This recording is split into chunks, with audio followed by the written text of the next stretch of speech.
Hi, this is a thoughts video. However, today there's gonna be no edit in the background. I'm gonna try to edit this video somewhat with stock photos because I don't want to have pictures of actual people in the background while I discuss today's topics. We're gonna be talking about more serious things today. So let's start.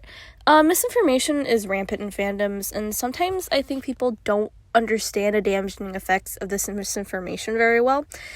Not even just misinformation, things like half-truths and like quotes without context are harmful too.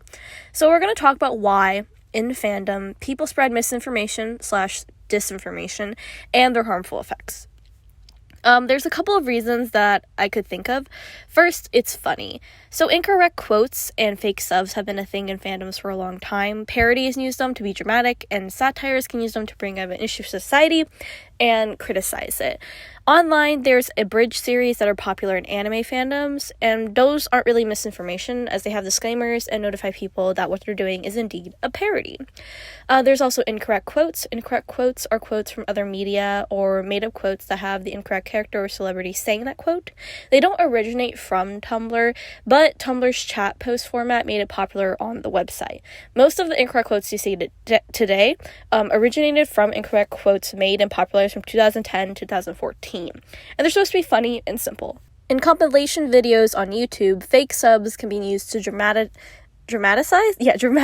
events and what people say. It's another comedic use. In video edits like those for fanfiction trailers, fake subs can be used to say things that the person isn't actually saying, to serve the purpose of the edit. Since we're talking about K-pop, the audio can be in Korean and the subs can be in English. If the language gap is suspends disbelief and helps editors to have a new storytelling device. This type of misinformation is usually harmless. The second reason people spread misinformation, which is probably what you expect, is to push their own agendas and narratives. These narratives can be negative, but they can also be positive, in a way.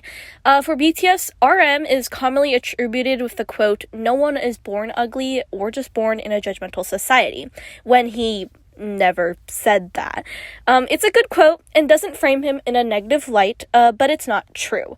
Trying to push that it is true sets a dangerous precedent of how fans can warp the view of a public figure. Pushing misinformation and things that aren't the full truth in fandom spaces can set inaccurate perceptions of people and ideas.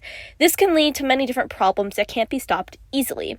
Another way people push misinformation is through trolling, where a person intentionally tries to start arguments and conflict online, usually to make people get angry as a part of a joke.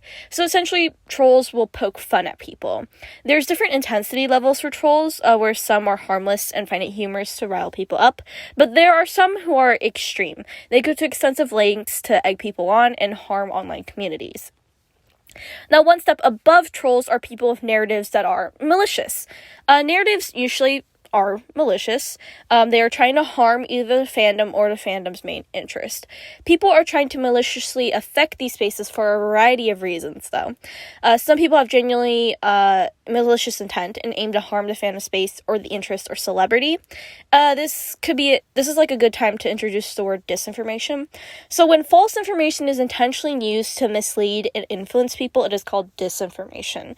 These malicious entities use disinformation to harm people, whether that be inducing stress, bullying, or trying to get rid of the fandom or main interest. Disinformation is dangerous. You probably hear it in a lot of political spaces. It is not the truth or complete truth. More often than not, people who spread disinformation have agendas and ulterior motives. Disinformation is more often than not shocking and helps these malicious people gain platforms and online clout for spreading it. And with that newfound online clout, they can farm interactions to sell social media accounts or build platforms for larger plans.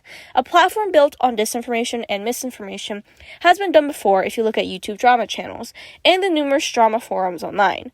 When fandoms function as one group of people, they are powerful and able to make change beyond their fandom space. If you split apart these fandoms with misinformation and disinformation, they can no longer trust each other and no longer identify as one fandom. They identify each other by their interests in the fandom space instead. This gives rise to things like do not interact lists or DNI lists, and viewing fandom groups as monoliths. So, misinformation and disinformation in fandoms just kind of suck. How do we combat them? Well, the first thing is to question information you receive from others in fandom spaces. Second is to question broad labels and generalizations. And lastly, it's to be okay with having complex opinions and perspectives on topics and events within your fandom space. Remember, you're searching for hard evidence that you can base your judgments on. And when you can't find hard evidence, it's up to you to form your opinions to match your morals and personal ethics. More importantly than anything in this video, I want you to take away and know that fandoms aren't cults. You are allowed to have complex opinions that do not follow slogans and labels. You are allowed to disagree with the majority opinion. And at any point in time, you are allowed to leave. Fandoms can get overwhelming, and once you close the computer or phone and walk outside, this is gone. Do not let fandom consume your life. Be true to yourself. Thank you for watching this video. I hope you're able to take something away from this video and use it in fandom or even your regular day-to-day life.